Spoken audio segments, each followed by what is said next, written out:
Good evening, ladies and gentlemen. I'm Ed Wasserman. I'm the Dean of the Graduate School of Journalism here, and it's a pleasure to welcome you here tonight.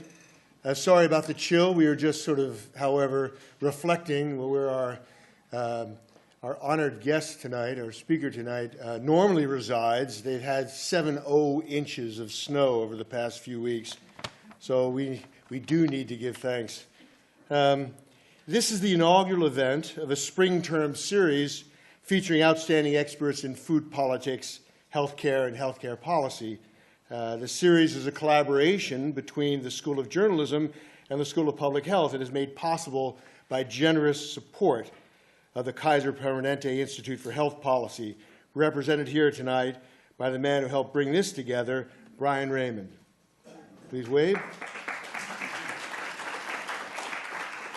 Now, the series will continue in March with a panel on the cost of the new medication for hepatitis C. In April, there will be a panel on healthcare and societal costs of the antibiotics crisis, which will include our own J School professor and best-selling author, Michael Pollan, who I think is here tonight. Michael? And the final event will be in May. There will be a conversation with author, cardiologist, and New York Times columnist Sandeep Johar. Now, this collaboration between the Schools of Public Health and the School of Journalism has deepened over the past several years with the help of outside supporters. Among them, and represented here tonight, the California Endowment, the California Wellness Foundation, and Berkeley Wellness. Thanks to all of you. Now, this series is being live-streamed. It grew out of a program funded by Kaiser and the Institute for Health Policy, which have been generous in creating fellowships for second-year students pursuing health policy master's projects. Now, their support has helped sustain this cross-campus collaboration and commitment to our unique joint degree program that enables students to pursue master degrees in journalism and public health simultaneously, giving them an exceptional capacity, we believe, to understand and explain and probe some of the most nettlesome matters of public policy and public purpose that are before the society. So thanks to all of our supporters here tonight, and thanks to you for joining us here as well. And now it's my pleasure. The conversation that will happen tonight between our guests of honor, who our person I'm about to introduce will introduce, and Dave Tuller, a lecturer, has a joint appointment in both the Journalism School and School of Public Policy. Now it's my pleasure to present Dr. Stefano Bartozzi, Dean of the School of Public Health. Thanks, Ed. Thank you all for coming, and I just want to reiterate my appreciation to Brian and Kaiser for helping to make all of this possible. These are a terrific series of talks, and we're very privileged tonight to have a woman who, well, when I was going to meet her last year for the first time, I was so excited because this is a woman who is so famous in nutrition, they named one of the world's largest companies after her. And her background is actually, I knew that she was, before I met her, I knew that she was a graduate of the School of Public Health. She has her MPH from Berkeley. What I didn't know until today was that she also has a PhD in molecular biology from Berkeley. I don't even know where you went undergrad, and probably it's better not to know. Berkeley. Oh, Berkeley, even you're a bear all the way through. So it's great to have her here. It's not her first time here, but it's great to have her back.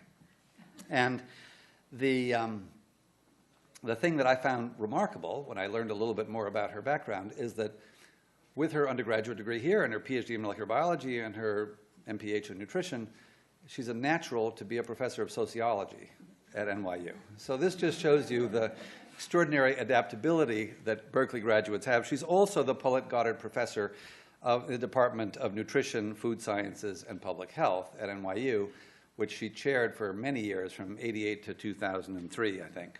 Now, in addition to all of that, she's done remarkable work with the U.S. government. She's been responsible for major reports, and, as you can see here in front of you, has written a large number of very popular, very important, very influential books.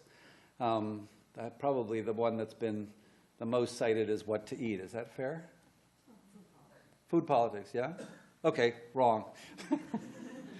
So it's really my great pleasure to welcome Marion Nestle here back to Berkeley, and to thank her also for the teaching that she's doing while she's here, for what she's done in the past, for mentoring our students, and for supporting our university and our school. So Marion, thank you so much.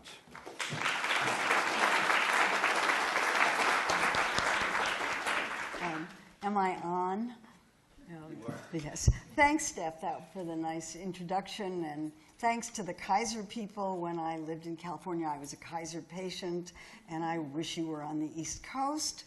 And it's really nice to be here, and I thank you all for coming on this, what in California passes for cold evening. I thought what I would do tonight, because this is a series on healthcare, would be to try to relate the work that I do to healthcare in some way.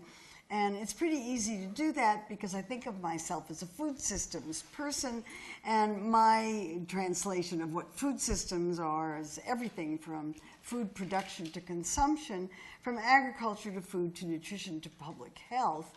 And I have to say that when I was studying nutrition and was trying to understand all of that, I really didn't understand what agriculture had to do with the way people eat, and it took me a long time to catch up. But I now think that you can't understand anything about the way people eat in America or anywhere else, for that matter, unless you understand how our agricultural production system works, and I will try to explain some of that as I go along.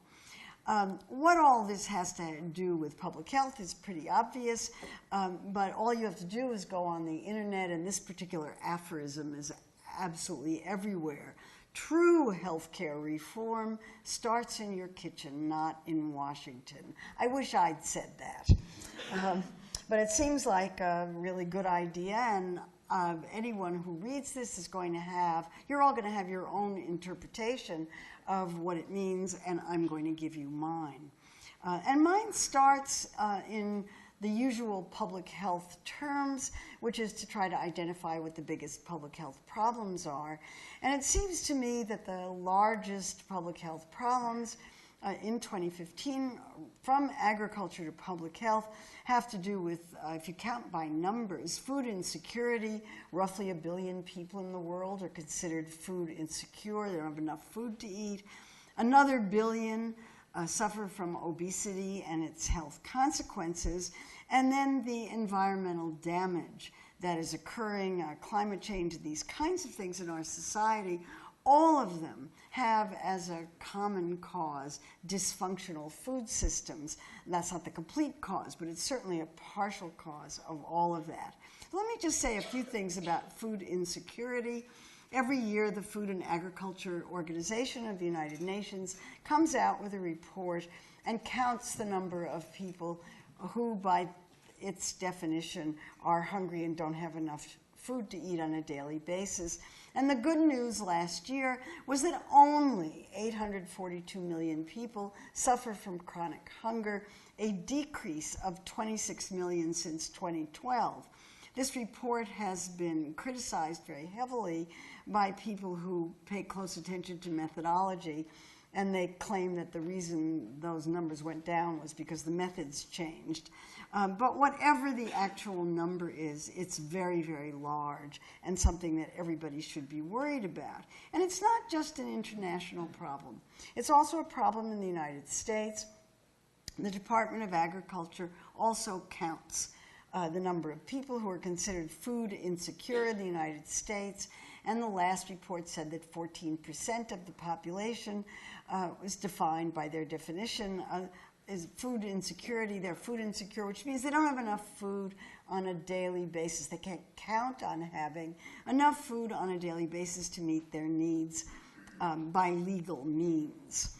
And 10% of children are said to be food insecure. And people who are food insecure in the United States are more likely to have a low income. That seems pretty straightforward. They're also more likely to be members of racial and ethnic minorities, and they are paradoxically more likely to be overweight or obese.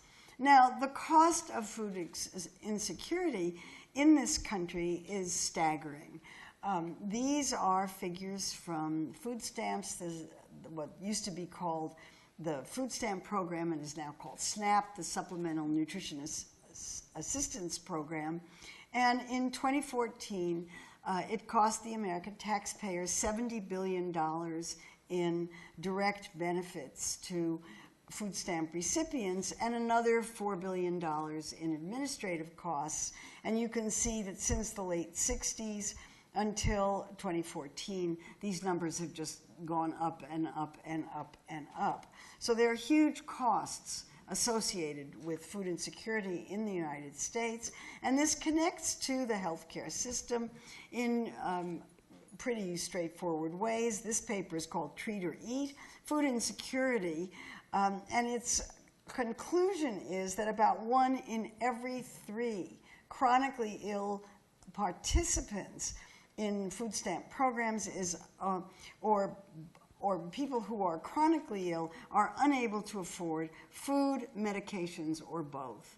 So if you're poor in this country, you're not only going to be able not to be able to afford food, but you're also not going to be able to afford whatever medications you need, and that's going to make your illness even worse.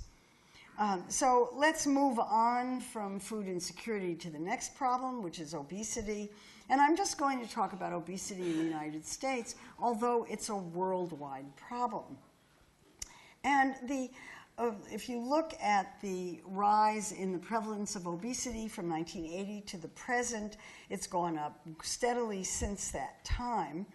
And obesity carries with it, it's not just a cosmetic problem. If it were, I wouldn't be talking about it.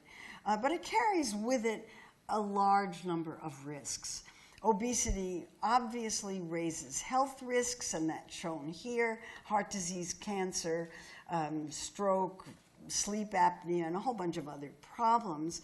But it also increases the risks that go along with treatment and the costs of treatment and personal and medical costs.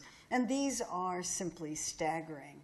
First of all, health costs. The most important health implication of obesity is type 2 diabetes. It's not that everyone who is overweight gets type 2 diabetes, but if you do have type 2 diabetes, the chances are very high that you are overweight. And this is a worldwide problem. If you look at the rise in prevalence of type 2 diabetes from the early 1980s until the present, it's just gone from 30 million people in the world to more than 200.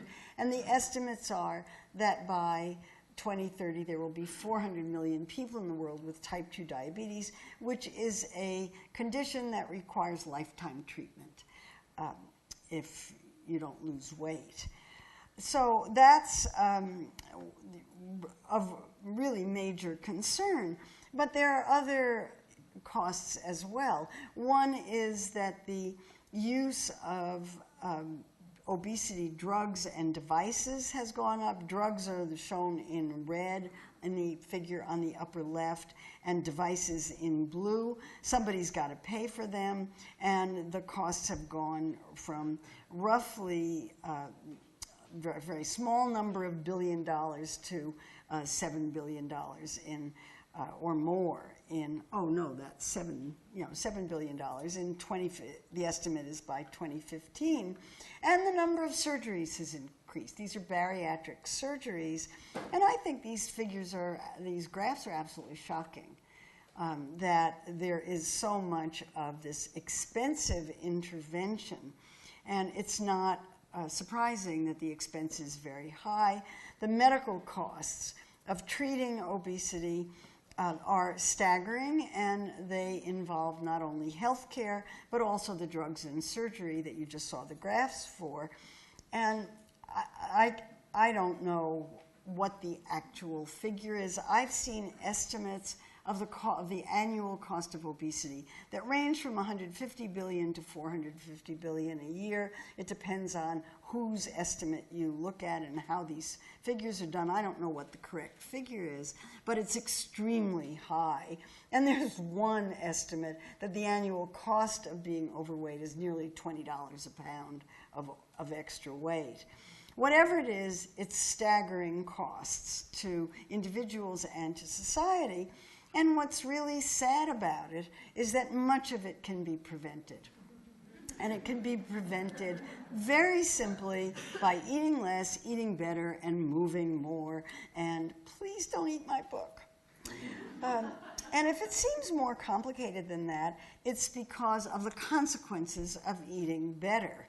Eating better means eating more fruits and vegetables, whole grains, all those healthy things you hear about all the time, and less of the junk foods and high-calorie sodas and junk foods and other kinds of processed foods. But the problem is that the junk foods are much more profitable to the companies that make them than are the fruits and vegetables that everyone is hoping that people will actually eat. And so the real difficulty here is that eating less and eating better are very, very bad for business. And this was discussed eloquently in 2007 by an executive of Coca-Cola who gave an interview to Advertising Age in which he said that obesity had become the Achilles heel of her company. It used to be that Coca-Cola didn't have to worry about obesity at all, and now it's something the company has to worry about every single day of its working life. As she put it, it's a huge, huge issue.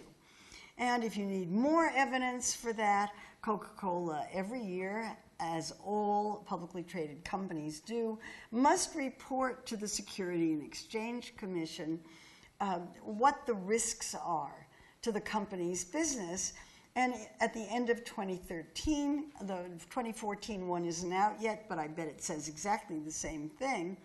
The number one risk to Coca-Cola's profitability is obesity and its consequences because of the enormous pressure from health advocates to get people to stop drinking sodas. Obesity may reduce demand.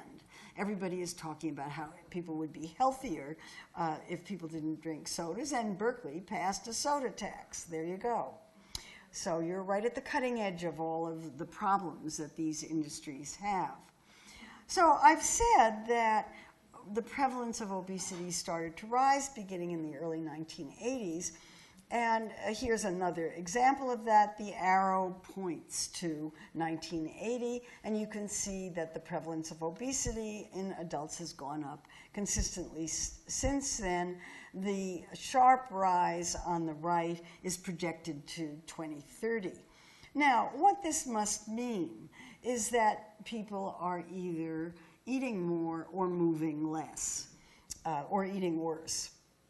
So let me say something about the physical activity part of this first, because I'm not going to say very much about it. Counterintuitive as it may be, it does not seem as if people are less physically active now than they were in the early 1980s. I don't want to push this too hard because the data on physical activity are even worse than the data on dietary intake, but they do not show much change in physical activity since 1980. On the other hand, there is a very large body of evidence from 2 or 3 lines of research that people are eating more. The first and the most graphic is calories in the food supply have gone up since 1980. Up until about 1980, the average number of per capita calories in the food supply was about 3,200 calories per day per person, and starting in 1980, where the arrow points, the number of calories in the food supply started going up quite dramatically, and it's now around 4,000 calories a day. That rise in the number of calories parallels the rise in obesity in the United States. So we have, and even if a lot of those calories are wasted, it's still more than most people need. And 4,000 is about twice as much as most people need. So we have to ask the question, what happened in 1980? What changed since 1980? And most people who have looked at this say that there are major societal forces that changed at about that time. We got more globalization, more technology, and the ones that I'm interested in are policies that favored big business, and these included tax policies, anti-union policies, and deregulation. And I want to say something about deregulation in particular, but to point out that all of these are food system issues, and that the food system bears on some of this and each of these changes. So let me say something about deregulation. The first kind of deregulation was of agriculture. And that happened in the 1970s when, instead of paying agribusiness and farmers to not grow food and to let their land go fallow and to conserve it, the government began paying farmers to grow as much food as they possibly could. The famous hedgerow to hedgerow that Earl Butz was reputed to have said, although I can't find a quote for that. And the result of the deregulation of agriculture and the introduction of a system that paid farmers to grow as much food as they possibly could was mountains of corn and a sea of farm subsidies and a very cheap food supply in which there was a lot of food available. The second kind of deregulation made that even worse, and that was a form of deregulation of Wall Street. Prior to the early 1980s, Wall Street really valued blue chip stocks. You don't even hear about blue chip stocks anymore. These were stocks that gave long, slow return on investment. Beginning in the early 1980s, what got started was something called the shareholder value movement, which was a movement that placed pressures on publicly traded corporations to produce higher immediate returns on investment. We want more money and we want it right now. And of course what that did was to put pressure on all kinds of corporations, and you see the result of that on Wall Street now. But for food corporations it was especially difficult, because remember, they were trying to sell food products in an environment in which 4,000 calories are available for every man, woman, and little tiny baby in the country. And that's really competitive to sell food under those circumstances. But now it was even worse, because in addition to having to make a profit, they had to grow their profits every 90 days and report growth to Wall Street. They did get one break, however, and that was that when President Reagan came in 1980 on a deregulatory agenda, one of the things that got deregulated was food marketing to children. And so companies were able to invest large amounts of money, much more than they ever had before, in marketing to children. And we see the results of that in the marketplace now. It's very, very difficult to get hard numbers on the amount of money that food companies spend on marketing specific products, but every now and then Advertising Age publishes a few of them, usually in their edition at the end of June every year. And so what you see on this slide is a summary of the $17 billion that the food industry spends on advertising every year, but only advertising that goes through advertising agencies, so it's countable. They also advertise foods in other ways that's not countable, so it's going to be north of that figure. But the 202 under Coca-Cola is $202 million spent on advertising in 2013 just for Coca-Cola Classic.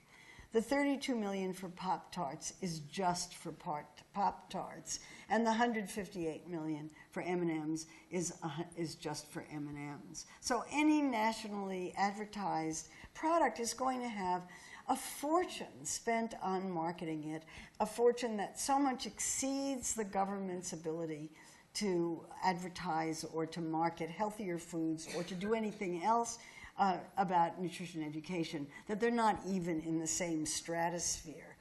And you see the results of marketing on food product labels. These are two of my favorite. I just really like these. So I love the chocolate Teddy Grahams, which, because they have calcium, iron, and zinc, are now health foods. Companies are allowed to put vitamins into cookies and market them as health foods. And I love it that Kellogg's Fruit Loops with marshmallows yet is a good source of vitamin D. You live in Berkeley, just go outside. Get all the vitamin D you need. So food companies had to change society in order to sell more of their products. And they had, because food was so cheap, it was easier for people to eat outside the home. And if you look, most of the food outside the home that grew was in fast food. And if you look more closely at fast food, what we're really talking about is pizza. And notice that that curve goes up, the arrow points to 1980, it goes up in parallel with obesity. If you're a bad epidemiologist, you're going to say, pizza causes obesity. You know, it just might. But it could also be sodas, which in 1980 also increased greatly in the food supply in the United States and Canada. And note that starting in about 1998, the consumption of sodas started to decline in the United States, and it looks like the leveling off of obesity may have occurred in part because of that. And then the one other really big change that came about was that the number of large portions in the food supply increased, again in parallel with the percent of overweight in the population and with the rise in the number of calories per person per day.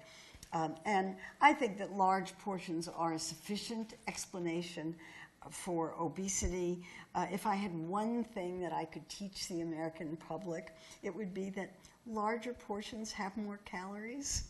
I can't even say it with a straight face, but you'll have to trust me on this one. It's not intuitively obvious. Or at least people don't act as if it is.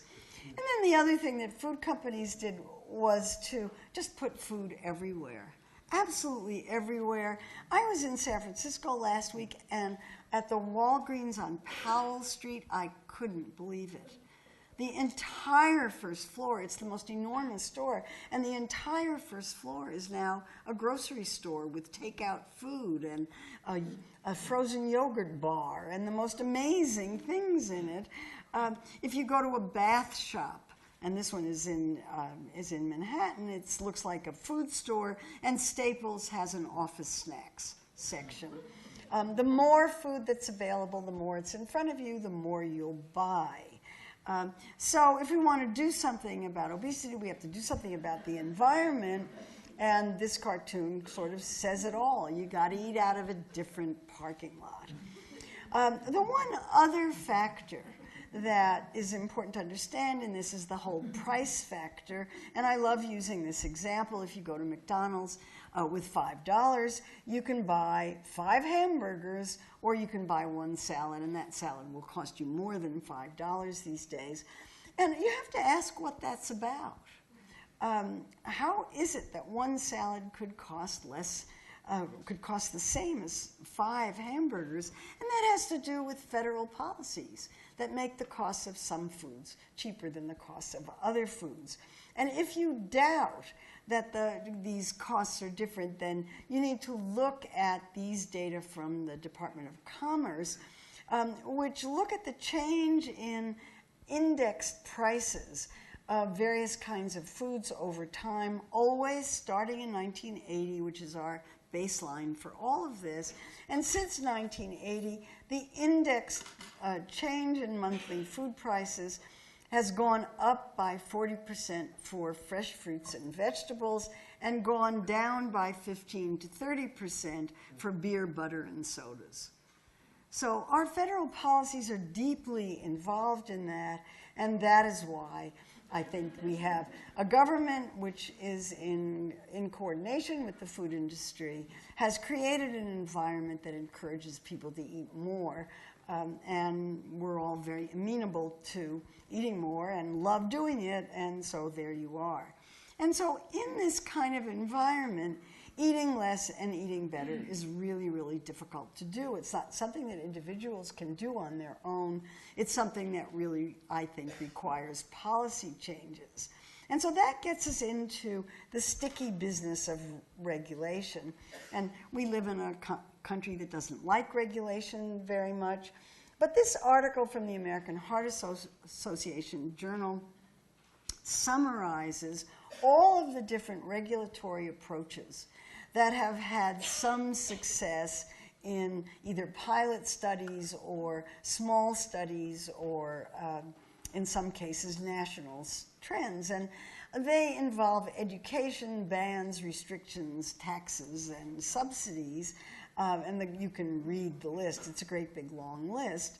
But all of them have been shown to be efficacious in at least some research basis for them. And so there's a big push among health advocates and among food advocates to try to figure out ways in which regulations could be used and could be used more effectively. And of course, the whole push for soda taxes was an example of that. And because of the success of some of these regulatory strategies, food companies have fought back, and they fought back hard. And here's my list of the way in which food companies deal with food advocacy and health advocacy. And the ways are very, very similar to the ways that cigarette companies dealt with exactly the same problem. They blame personal responsibility, try to do everything they can to undermine the science, promote education of individuals in physical activity. They get very, very involved in co-opting community groups, professional organizations. When things get tough, they attack critics, including me, and they do a great deal of lobbying, and when nothing else works, they do lawsuits. And we saw this in New York City, where I usually live, during Mayor Bloomberg's ill-fated idea about capping the size of sodas at 16 ounces, the soda rule, in which the soda industry pulled out all stops. And this is a quick summary of the kinds of things that they did, and those of you who are involved in the Berkeley Tax Initiative will recognize it because it's exactly the same kinds of things went on here. They developed their own grassroots advocacy groups. AstroTurf is what they're referred to as. They paid people to do canvassing. They did advertising, lots and lots of TV ads, and I got a home mailing on the Berkeley soda cap, and then the soda company trucks were covered with signs saying, "Don't let bureaucrats tell you what size beverage to buy. These are your personal rights that are being trampled on." And those of you who are here in Berkeley during the Measure D election last fall saw exactly the same kind of thing taking place in Berkeley. In fact, one of the things that I think was involved in getting the soda tax to win was the widespread recognition of what the soda industry was doing there. So all of this and these kinds of things made David Ludwig and I, David is a pediatrician in Boston, and a couple of years ago, we wrote an article for the Journal of the American Medical Association called "Can the Food Industry Play a Constructive Role in the Obesity Epidemic?" We were dubious. We thought that the goals of industry, which are very simple, sell more food, were not necessarily the goals of public health, and even though there's no intrinsic reason why the goals have to be incompatible, in practice they generally are. So what to do about all this? Well, I would be depressed about what the food industry is doing and the way in which it operates if I didn't think we were in the middle of a food movement that I think is not doing too badly. And the food movement is interesting for my practicing sociology without a license. I occasionally teach courses on the food movement, and it's really interesting because it's different from the environmental movement, the women's movement, and the civil rights movement, in that it's much more diffuse and has lots and lots of different organizations: slow food, locavore, animal rights, organic, even the edible movement. I love the edibles. But these are all couched in movement terms, but they're diffuse. The goals are very, very diffuse. There isn't a single goal that unites everybody except to have a food system that's healthier for people and the planet. And we see aspects, I mean, you're so lucky to be in Berkeley where you've got so many pieces of the food movement in action on the campus and off the campus. You've got the Food Month and edible education and the extraordinary victory, the tax victory, which I think was very, very important and meaningful, well beyond the idea that, well, it's Berkeley. I don't think it can be dismissed out of hand. The food movement is not only on the ground here, but it's been very interesting to me to see that the First Lady of the United States is interested in exactly the same kind of issues that I am, and she's been making a series of speeches, particularly lately, pushing much, much harder on the agenda that the White House has had. And whether you think what goes on in the White House is good, bad, or indifferent, and whether it's been useful or not, for me it's been absolutely thrilling to find somebody at that level of government who is interested in the same kinds of issues that I am. Now, I'm also, because we're in the Bay Area and because the critical thinkers about nutrition are in this area, I want to say something about the critique of the food movement. And that critique, if I can summarize it fairly, says that the movement really doesn't have any power.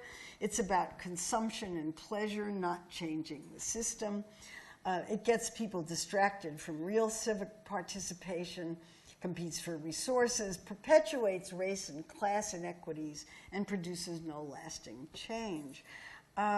Well, that, I think, is a glass half empty view, and I turn out to be a glass half full kind of person. And so I want to say some things about where I think the food movement is really succeeding. For one thing, people are drinking less soda.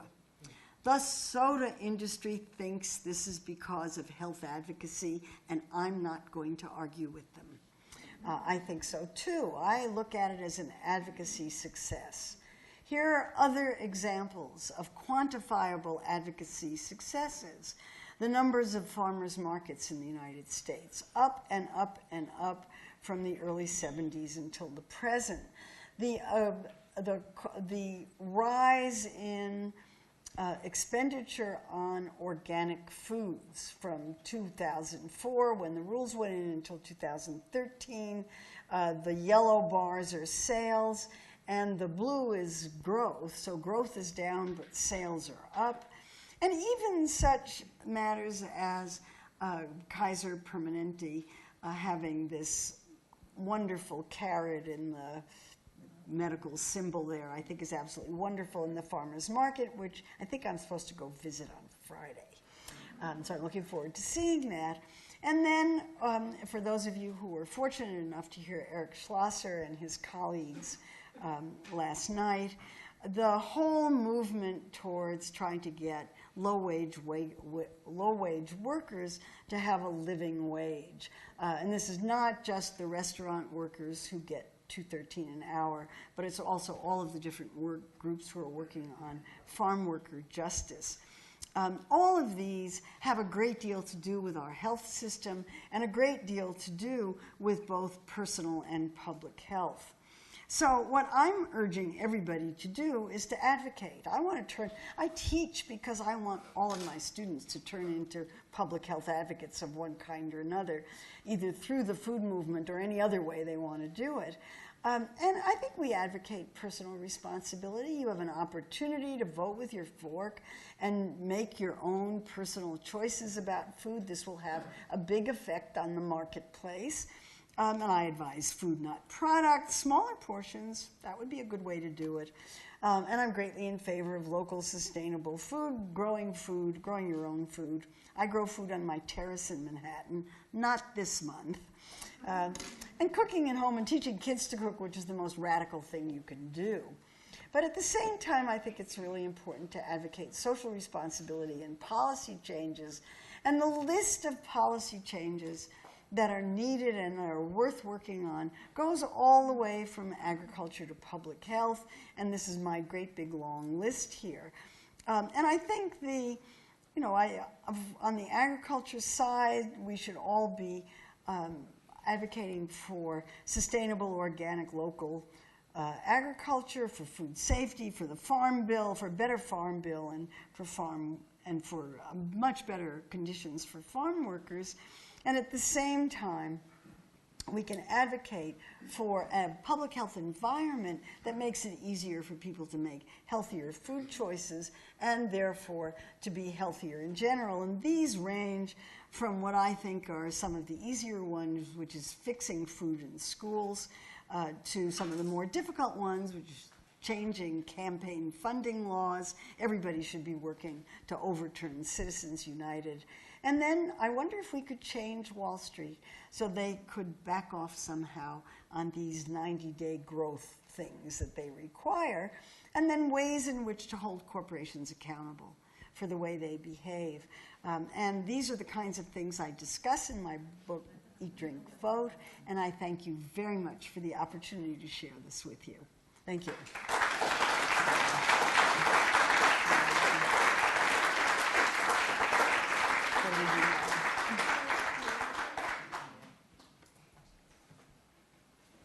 We go there? Yeah. Maybe move those over. Oh, okay.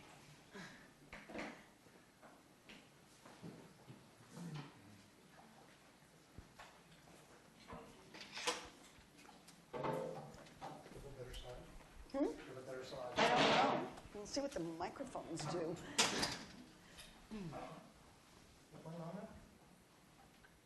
Is he on? Yeah. He's on. Well, thank you. That was very interesting. I really appreciate your coming out here. I guess I'm not Stephen Brill. yes. I'm so glad you're not Stephen Brill. Thank you. If there was one policy change that you could make, just one, to impact this, what do you think it would be? Oh, you can't just do one. I mean, one for what? Well, okay, so one. I mean, I would do school food and try to get Congress to back off of trying to undermine the school food rules. I think that would be a really good thing to do. I'd like a better farm bill that promoted public health instead of agribusiness. Right. You know, I mean, it's hard to know where to start because there's so much to do.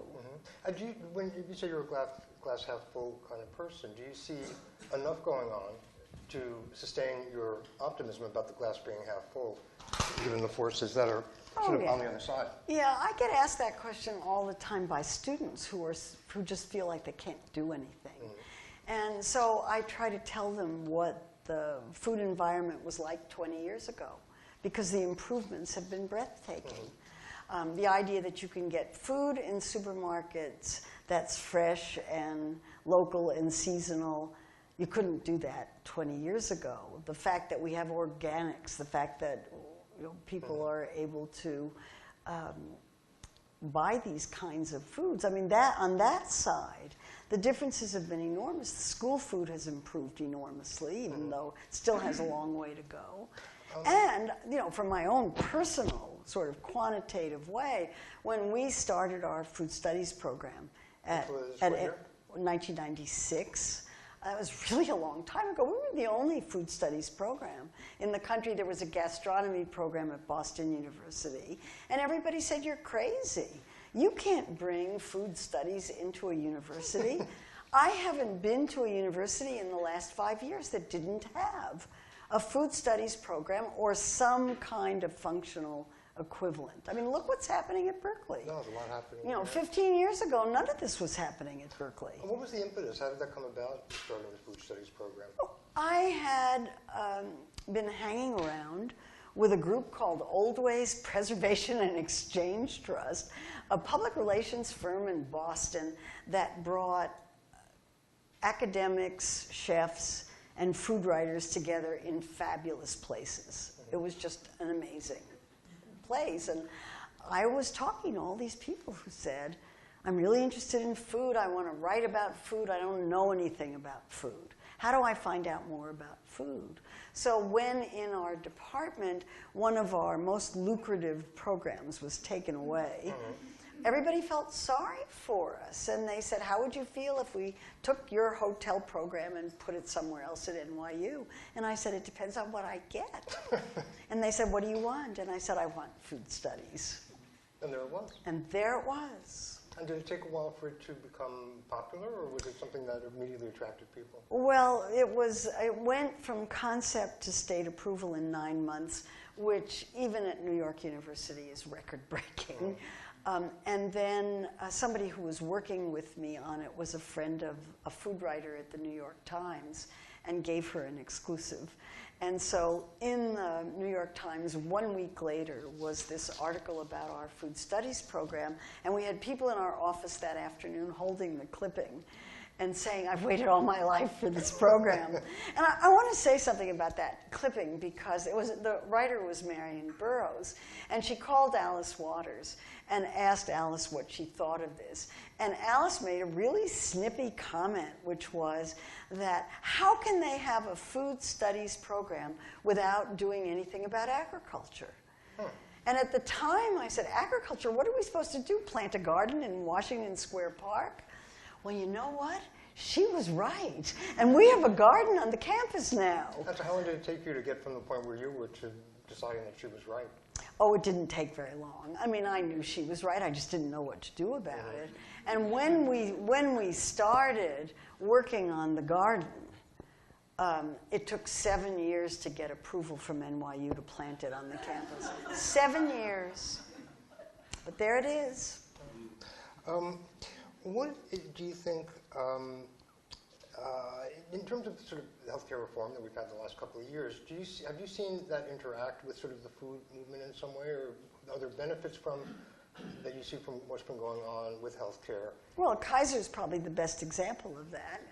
And with its, Kaiser figured out a long time ago that if the 10%, you'll have to correct me if I don't have this right, but if the 10% of Kaiser patients who are really, really sick and use all of the Kaiser money for health care, could be reduced by a percentage or two, they would have lots of money to do lots of other things. So they figured out a long time ago that prevention pays. The government hasn't quite figured out that yet, but once the Affordable Care Act kicks in, it's going to be clear that having a healthier population is better for everybody.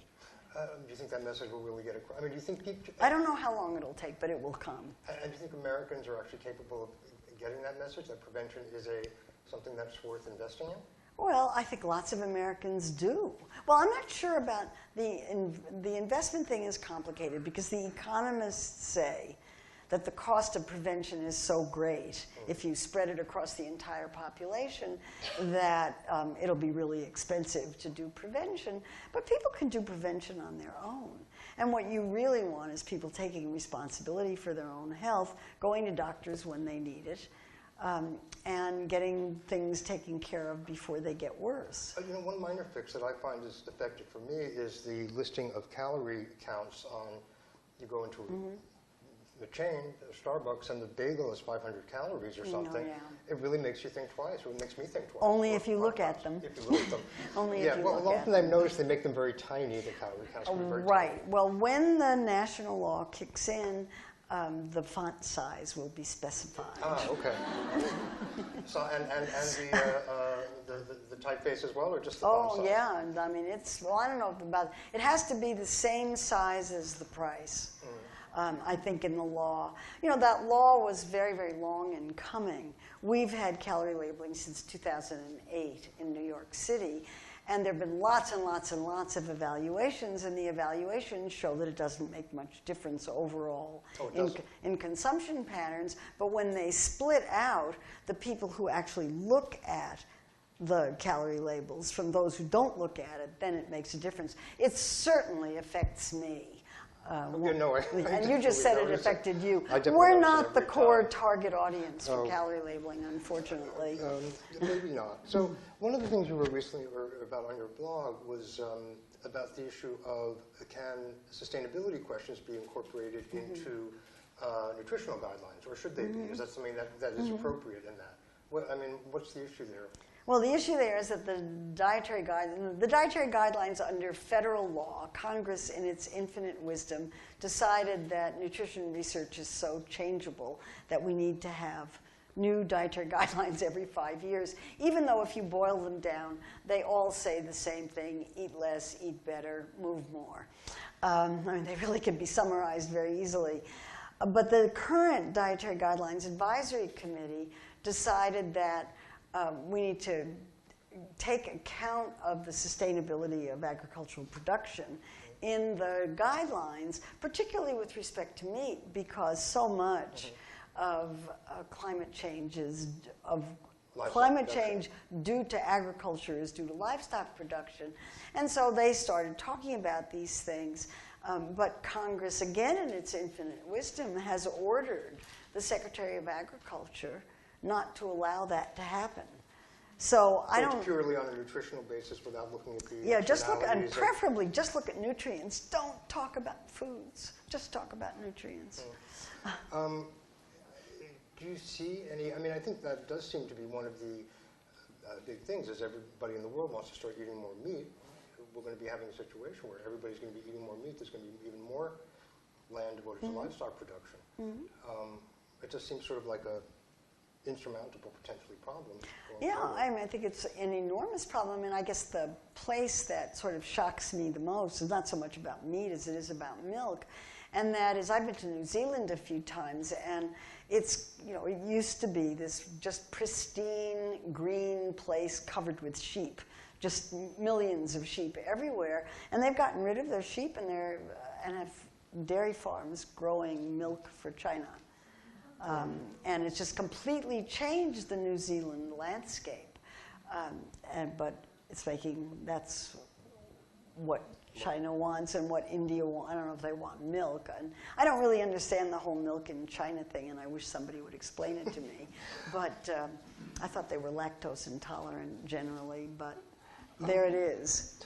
What about, I mean, I guess the dietary guidelines are also looking at cholesterol differently now? That's what the Washington Post says. I don't know. I saw that today. I don't know how the Washington Post knows that. The committee hasn't come out with its report yet. Do you want to just explain what the Washington Post Yeah, said? the Washington Post got sent to me by several reporters today who want comments on it. But apparently the Dietary Guidelines Committee is going to delete a recommendation that's been in the dietary guidelines since 1980, which is reduce cholesterol intake to 300 milligrams a day or less. An egg is about 300 milligrams. So, and eggs are the biggest source of cholesterol.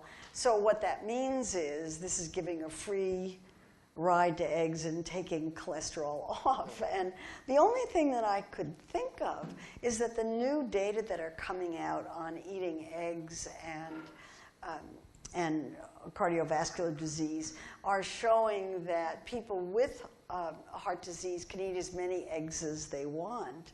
But the studies don't, and it doesn't affect their heart disease, but all of those people are taking statins. So maybe the statins make up for it, and if we put statins in the water supply, we won't have to worry about any of that. Yeah, and that's been suggested, by the way. Right, and they don't think about the long-term consequences of everybody taking statins. So,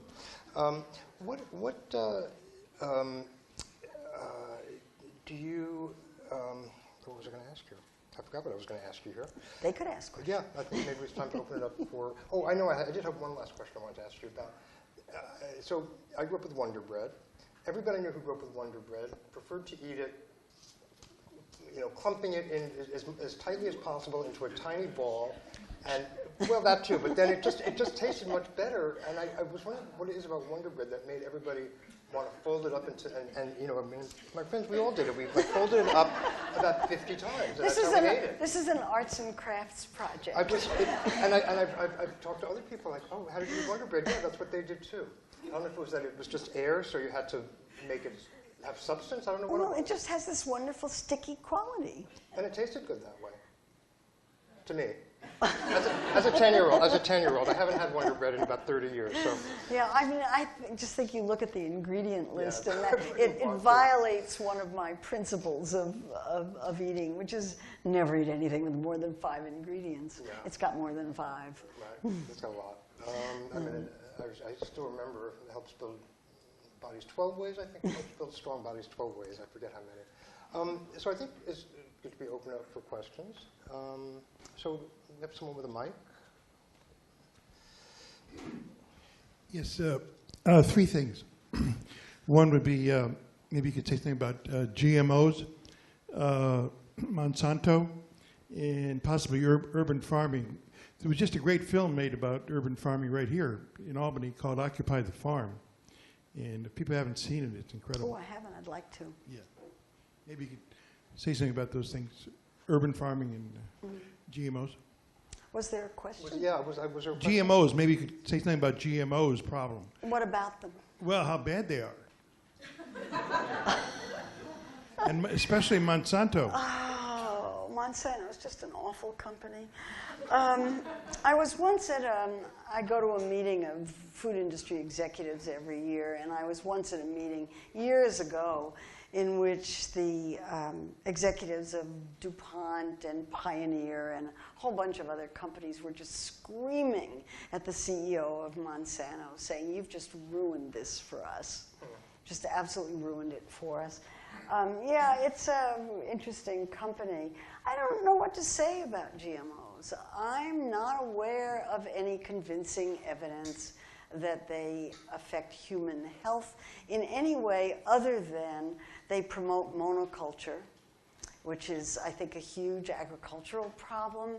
I don't like the patent business because they own the seeds, and that's not very good for farming generally. And they just require everybody to kind of get in line so they control the food supply. I think that's the biggest problem with them. I've never totally understood what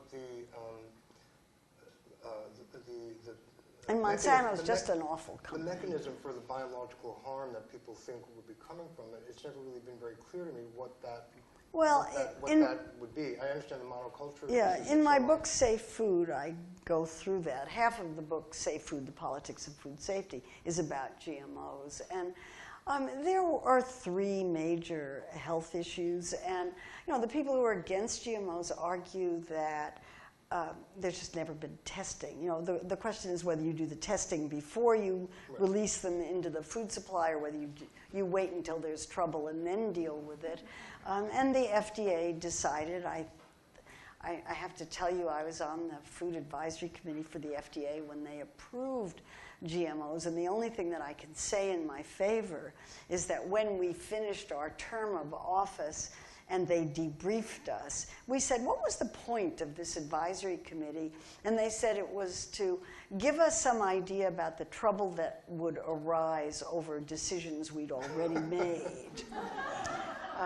So those of us who were consumer advocates on the Food Advisory Committee, one of the others was Joan Gussow, we just said, you have got to label this stuff so people have a choice. You've got to do that. And you need to take into consideration some of the issues that everybody was worried about at the time. Allergies was one, and some other kinds of things. But, they've been in the food supply for 20 years now. And there's, you can argue, well, they haven't looked hard enough to find health problems, but I don't see them. I just don't see them. And, you can never prove safety. You can only prove things that are unsafe. But you can never prove that something is safe, which is not to say that I like GMOs very much. So, and I think they should have been labeled right from the beginning. It would have solved so many problems. Microphone.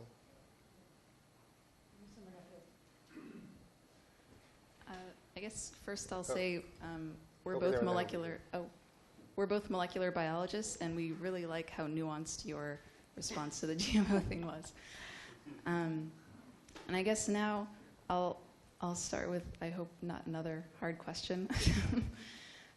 So I know you said in your talk that you're a glass half full kind of person, but I was wondering if you could talk about how, I hope I don't offend anyone by saying, but it seems like the food movement is quite a white middle class movement, when the obesity problem seems to be more of a poverty problem.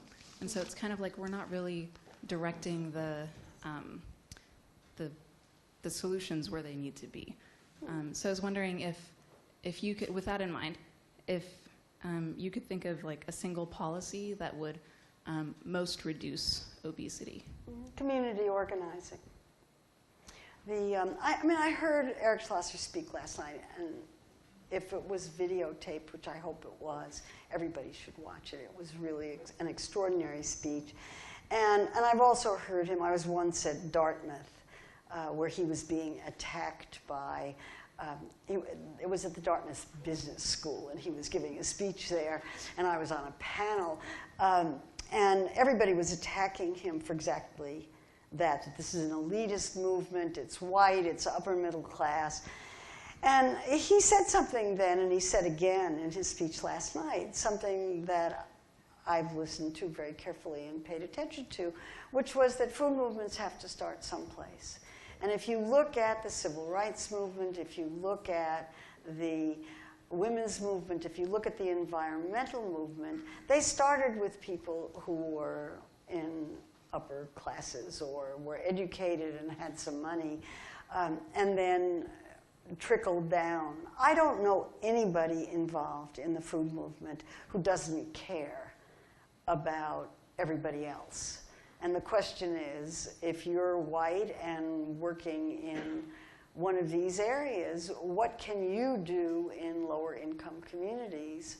Well, I think you organize in the same way that you have to do community organizing for anything.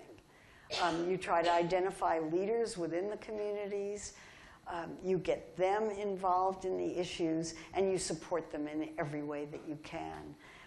And most of the people that I know who are working in the food movement are doing exactly that. And that's what they care about most.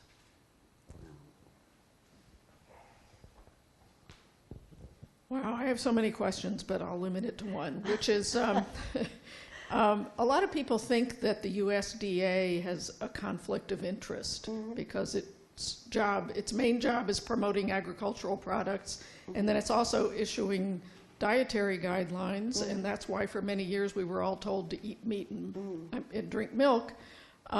So I'm wondering if you think that's a problem, and if so, what you think, how things should be done differently. Well, we don't have independent food agencies in the government. The Department of Agriculture is very big, and most of its resources are involved in inspecting meat and dairy, and does meat and dairy. And it has a small office, the Center for Nutrition Policy and Promotion, that does dietary guidelines jointly with Health and Human Services. I mean, there's occasionally a push to put the dietary guidelines in Health and Human Services. I'm not sure that would do any good. The same lobbying is going to go at it there. But there are some structural issues that, to me, are fascinating in this.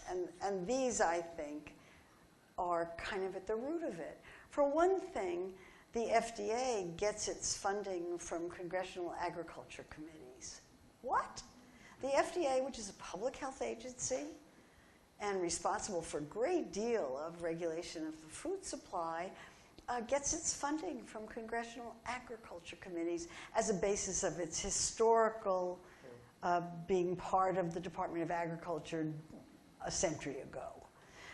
So that's kind of weird.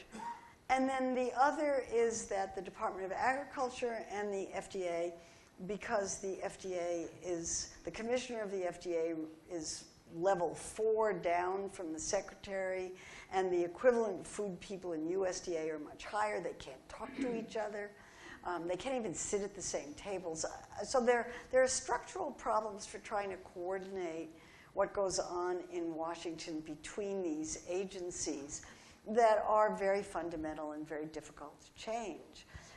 Congress is not interested in dietary guidelines. They cause so much trouble. Look at the trouble that they're causing, and they haven't even come out yet. The advisory committee has not even issued its research report, and already they have caused Congress to do an intervention. They've caused the press to write these amazing stories. I mean, maybe they're right, I don't know. And they just cause endless, endless woe. Nobody wants to deal with this. Where would you put it? I don't know where it should go. I don't think we should be doing dietary guidelines every 5 years. I think it's silly. I mean, they say the same things. And I can't wait to see what happens this time. It's going to be fascinating, and I hope that it comes out. The new guidelines come out in the fall when I'm teaching food policy and politics, so we can talk about it in class. Well, one thing sort of relates to that, there's been obviously an explosion of food-related journalism in the last 10, 20 years, and food-related journalism. So I'm just sort of wondering what your sense is of coverage of the issues that we've been talking about, how that's evolved, and what your kind of assessment is in terms of, the coverage of the food industry and the food movement. Well, there are fabulous journalists and less fabulous journalists. That's And everything. you know the fabulous ones here because they're all here this semester. Excuse me, or most of them are here this semester. Some of it's good, some of it's not. I'm going to choke for a little while. Please go ahead. Why don't you talk? Well, while you're choking, maybe we can have somebody ask another question.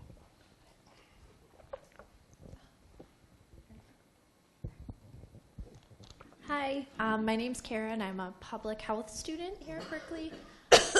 I can listen while I'm choking. Okay.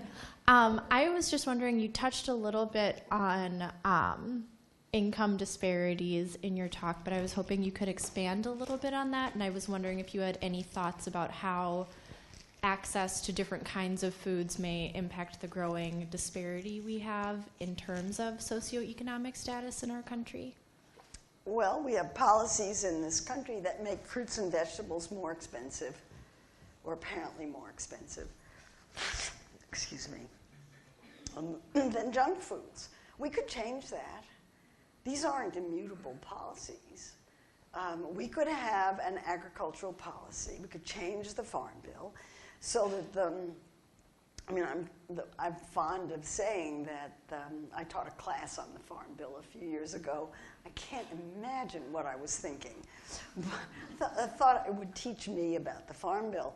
And I asked my class on the first day, what do you think the Farm Bill should do? And they came up with everything that a Farm Bill should do.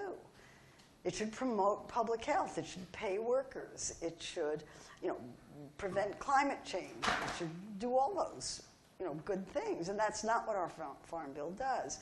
Our Farm Bill promotes industrial agriculture. We could change that.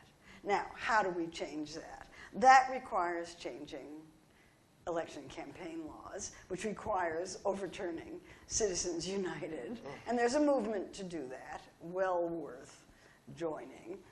And, we have a political situation now where we have a divided Congress and nothing much is happening there.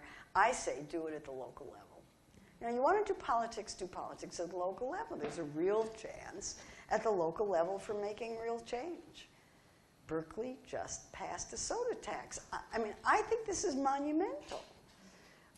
You take it for granted. You live here. Do you think it's monumental, but do you think other jurisdictions will follow? Absolutely. Berkeley did everything right.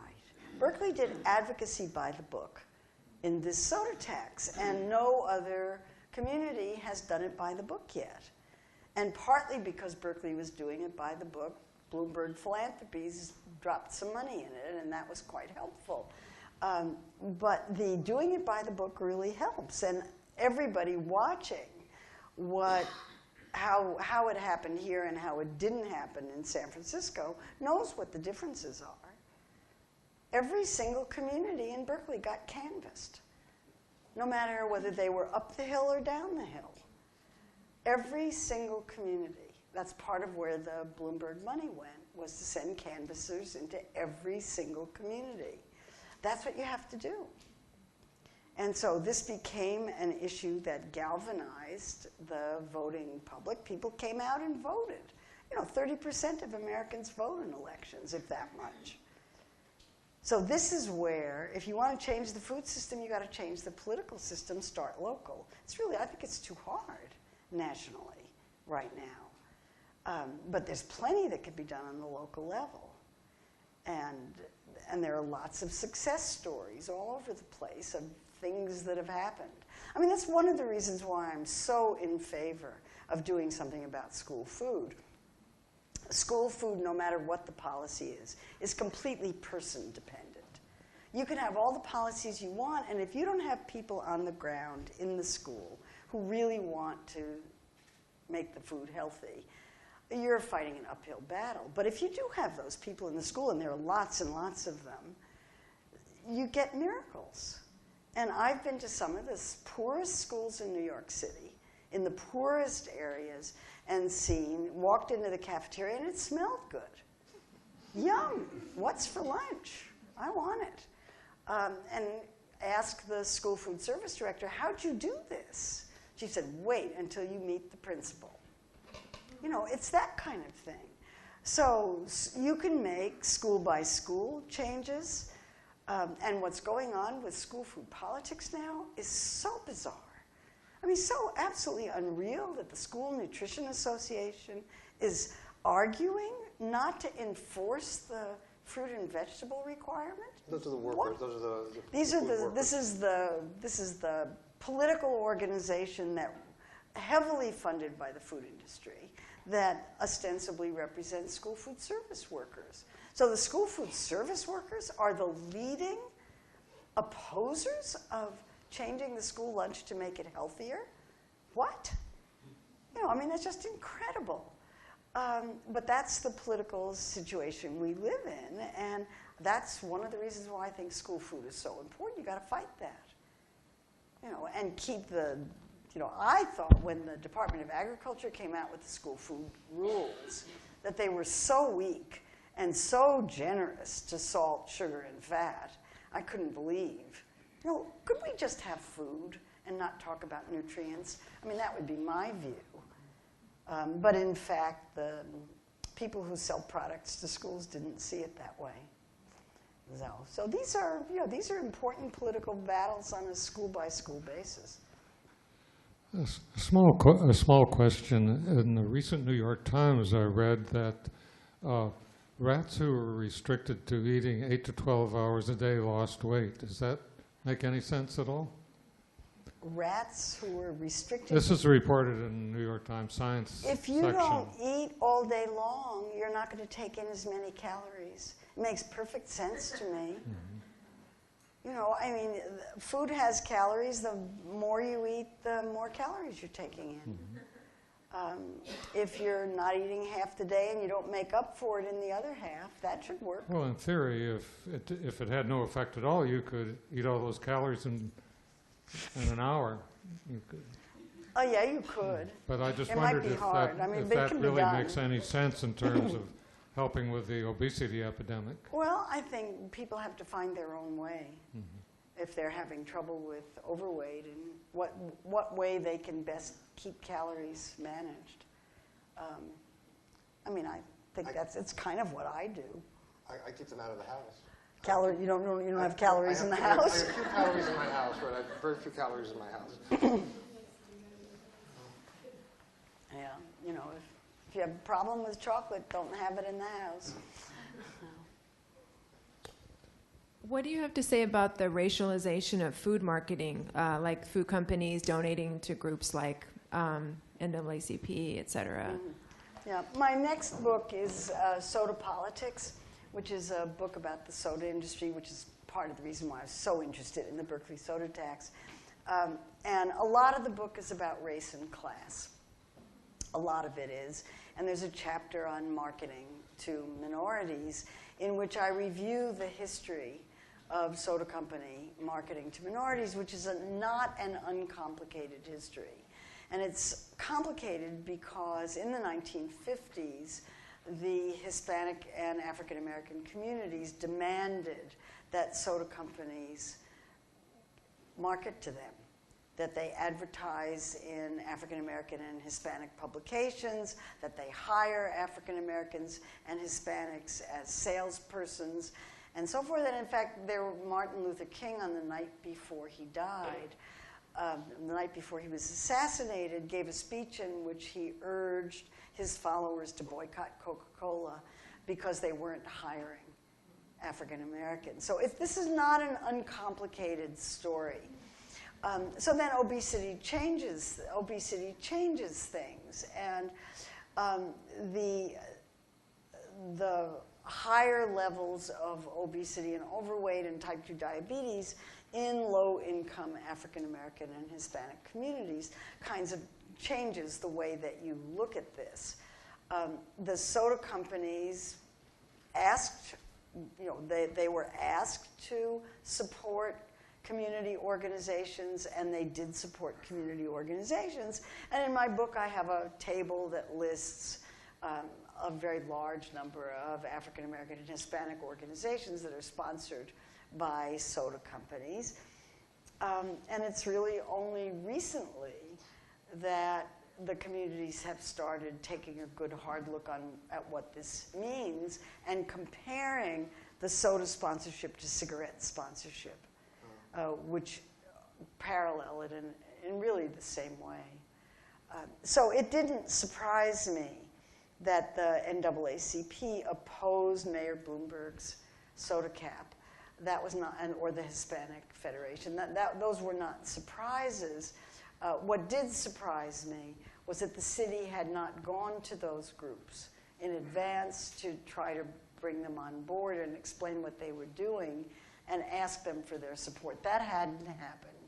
And the head of the New York City NAACP, I quote in the book, said, "You didn't come to us. If you'd come to us, we would have listened." So it comes down to community organizing. I really think it does. And if you want to reach people who need this message, or you want to help people be healthier, you have to do community organizing around it and listen to what they have to say and how they think it should be done. This is standard public health. I talked to a public health class yesterday. This is public health planning and evaluation. This is straight out of public health planning. You go into a community, you find out what the needs are, you work with the community to identify the needs, to identify goals and objectives for meeting those needs. You implement it with the community, you evaluate, you go back and do it again. That's community organizing. Public health. It's a good thing. Okay, I think we have time for a couple more questions. And it works. Related to that question, also in your new book, Research, did you look at the extension of the racialization, you might call it, and the whole issue of soda sales, the increase in sales in Mexico and other developing countries, throughout Latin America, actually, and Africa? And related to that, I'm wondering if you saw any evidence of organizing efforts whereby people in the North were collaborating with people in the South to raise consciousness and raise opposition to that kind of marketing. Yeah, soda companies can't sell sodas in the United States, so they've moved them overseas. And the only country in which Coca-Cola is not present is Cuba, and it's not going to be much longer. They just went into Myanmar, and this is a country in which people had to be taught to drink cold drinks because they've never had them before. So part of the education was how you chill the drink and what else you do. And the soda companies have announced that they are putting between $5 and $10 billion into Africa, India, and China each. $5 to $10 billion in each of those places in marketing over the next 5 to 10 years. And there's already a lot of money in Latin America. But the best place for the collaboration that you're talking about is in Mexico, around the Mexico soda tax. Mexico passed a soda tax and did that with advocacy, with a group of advocacy groups in Mexico, very well organized and very talented, who were funded by Bloomberg Philanthropies and were very successful, and now it's being evaluated to see whether it did any good. The first thing the soda companies did was to reduce the price of sodas in rural areas. So they're not, Coca-Cola and PepsiCo are very deeply embedded in Mexican rural culture as a result of enormous efforts that took place 10 or 20 years ago. Okay. So it's been difficult. One more? Last but not least. Oh, yes. What would be your best argument against the campaign that says that, the campaign that any kind of public health intervention is paternalistic? What would be your best counter argument? Yeah, I hear that all the time, and that's an argument that resonates with Americans very, very well.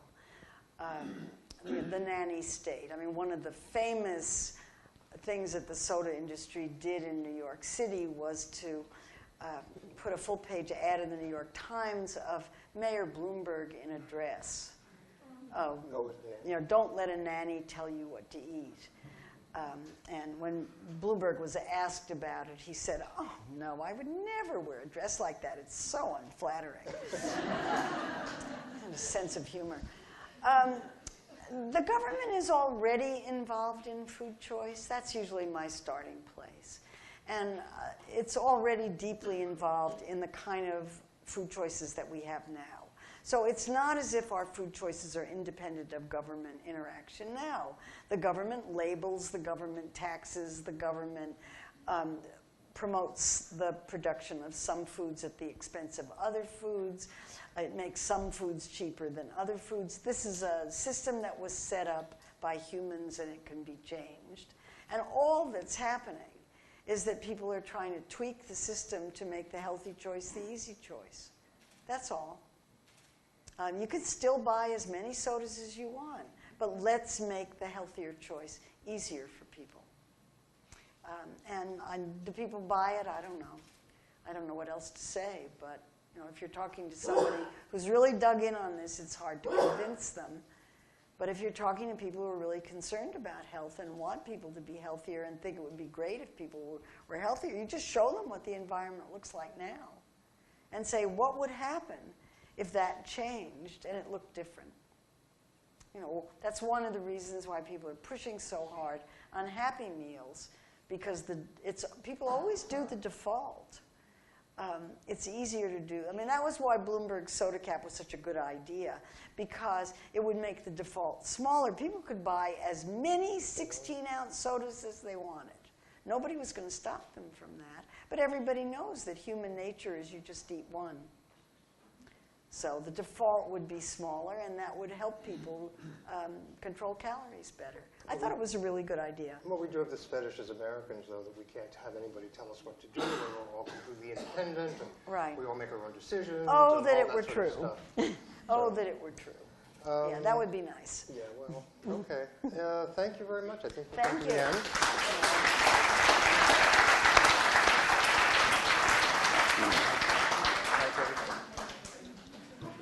Sorry about the choking.